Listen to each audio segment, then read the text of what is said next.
आपको उस बांग्लादेश ने, उस पाकिस्तान ने नहीं अपनाया। आप हिंदू थे तो हिंदुस्तान ने ही आपको अपने गले से लगाया। वे अधूरे वायदे कांग्रेस ने किए होंगे, समाजवादी पार्टी ने किए होंगे। जिस सिटीजनशिप अमेंडमेंट एक्ट के अंतर्गत आपको हमें अधिकार प्रदान कर रहे हैं, इसका विरोध कांग्रेस ने भी किया था और समाजवादी पार्टी ने भी किया था।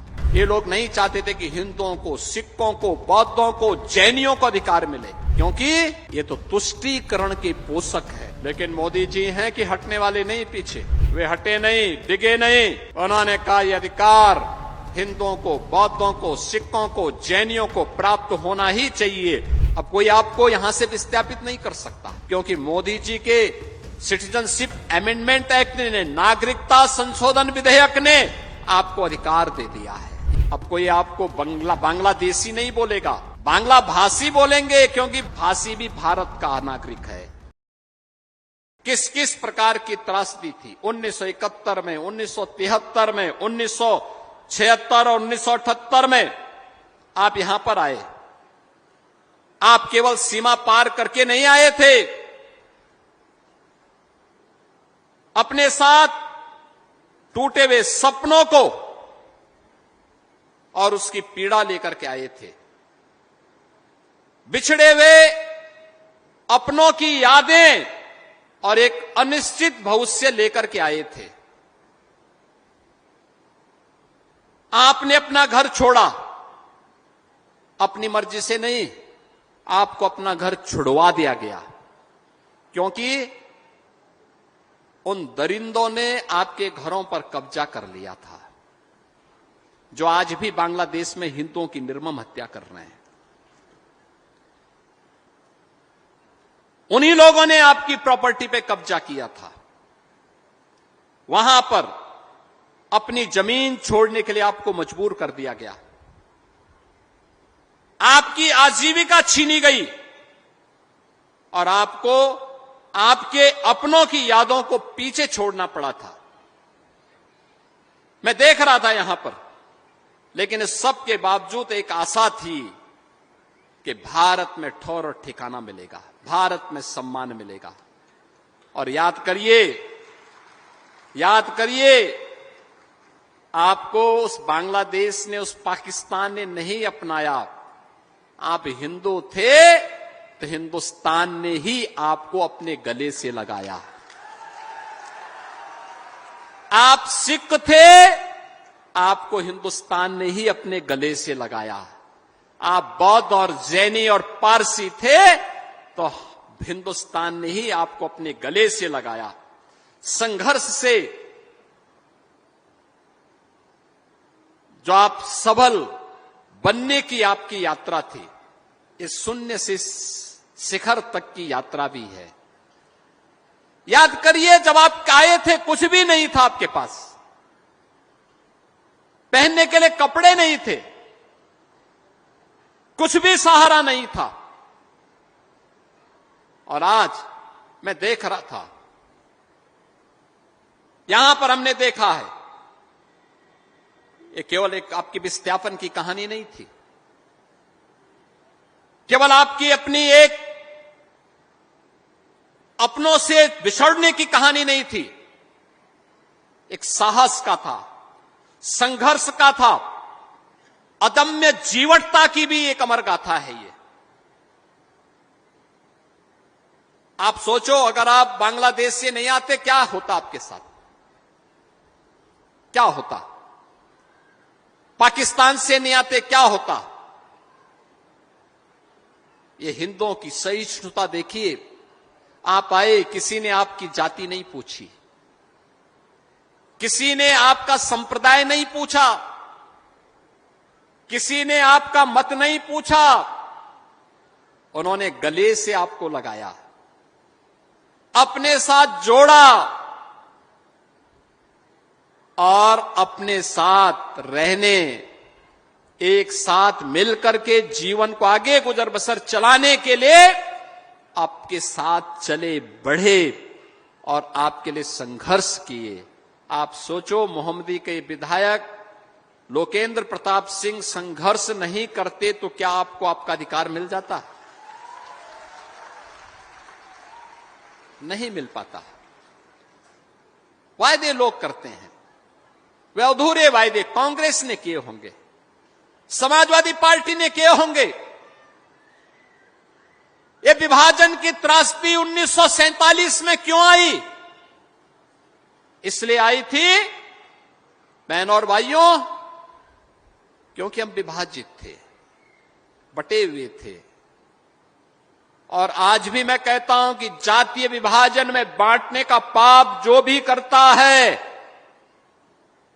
वह जातीय विभाजन में बांट करके जो समाज के सामाजिक ताने बाने को छिन्न भिन्न करता है, वह केवल पाप ही नहीं कर रहा है, उससे बड़ा देशद्रोही कोई दूसरा है ही नहीं। वो देश के साथ विश्वासघात कर रहा है, आने वाली पीढ़ी के भविष्य के साथ विश्वासघात कर रहा है। जो जाति, मत और संप्रदाय के आधार पर समाज को बांटता है। पाकिस्तान का बनना और विभाजन की वो त्रासदी 1947 की भारत विभाजन की हो या 1971 की बांग्लादेश युद्ध के दौरान विस्थापित हुए इन हिंदुओं की त्रासदी, सिखों की त्रासदी, बौद्धों और जैनियों की त्रासदी, ये उसी रूप में हम सबको देखने को मिली है। 1031 परिवार, याद करिए, इनकी संख्या आज बढ़कर के लगभग 5000 यानी 5000 से ज्यादा हो गई। 5000 से अधिक परिवार लोग यहां पर रहते हैं। इन लोगों को कभी उसका अधिकार नहीं मिल पाया। और आज यह एक क्षण है हमारे साथ, एक महत्वपूर्ण निर्णय, आपके संघर्ष को उचित मंच पर ले जाने का निर्णय, जिसको यहां के विधायक ने, यहां के हमारे जनप्रतिनिधियों ने आगे बढ़ाया, मेरे पास आया, मोदी जी ने कानून पास किया और इन विभाजनकारी लोगों के चेहरे को तो देखो।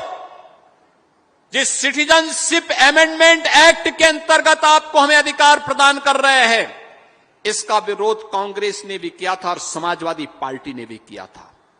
ये लोग नहीं चाहते थे कि हिंदुओं को, सिखों को, बौद्धों को, जैनियों को अधिकार मिले, क्योंकि ये तो तुष्टीकरण के पोषक है।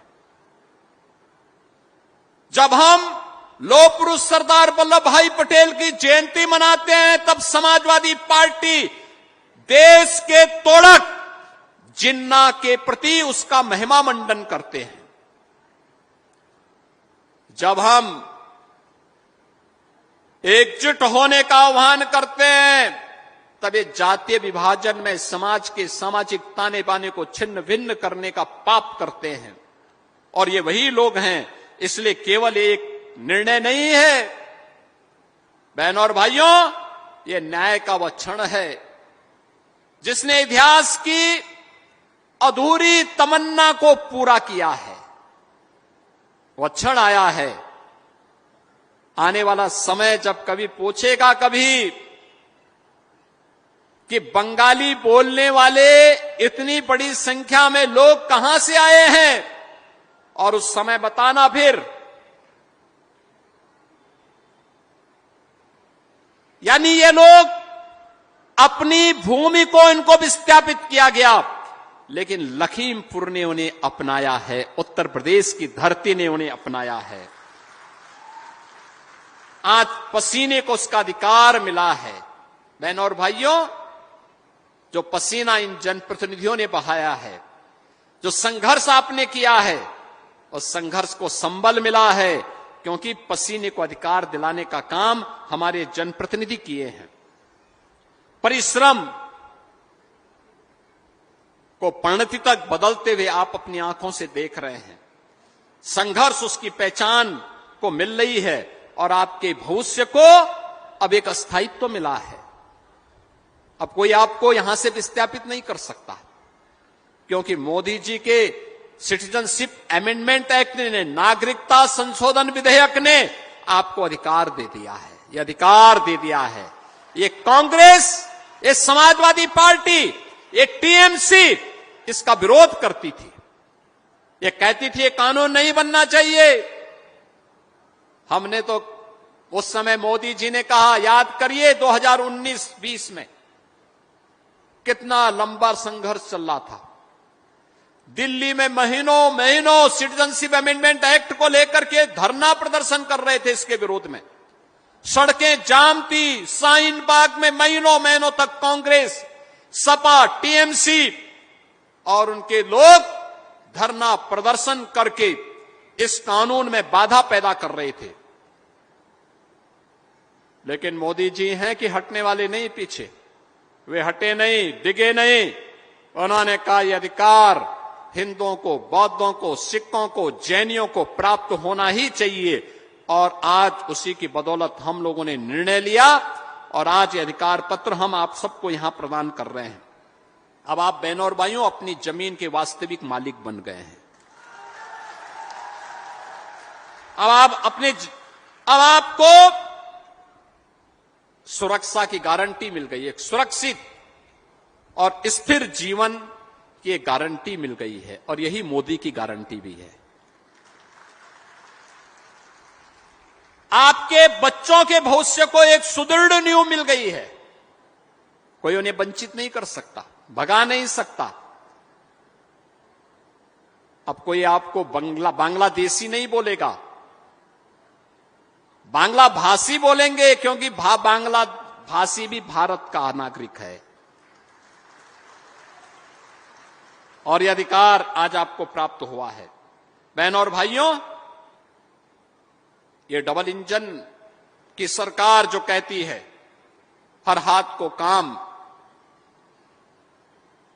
हर नागरिक को अधिकार, सरकार के उसी विजन को आगे बढ़ाने के लिए, हर परिवार को सम्मान दिलाने के लिए आज हम लोगों ने उन कार्यक्रमों को आगे बढ़ाया है। आज जब यहां पर हम लोग आए हैं और सचमुच में देख रहा था यहां पर इन परिवारों को उनका हक मिला है। आज ये सभी बांग्ला भाषी परिवार पूरे आत्म गौरव के साथ, सम्मान के साथ न केवल अपने वर्तमान को बल्कि भविष्य को भी उस सुनहरे सपने को आगे बढ़ने का पूरे अभिमान के साथ आगे बढ़ सकते हैं।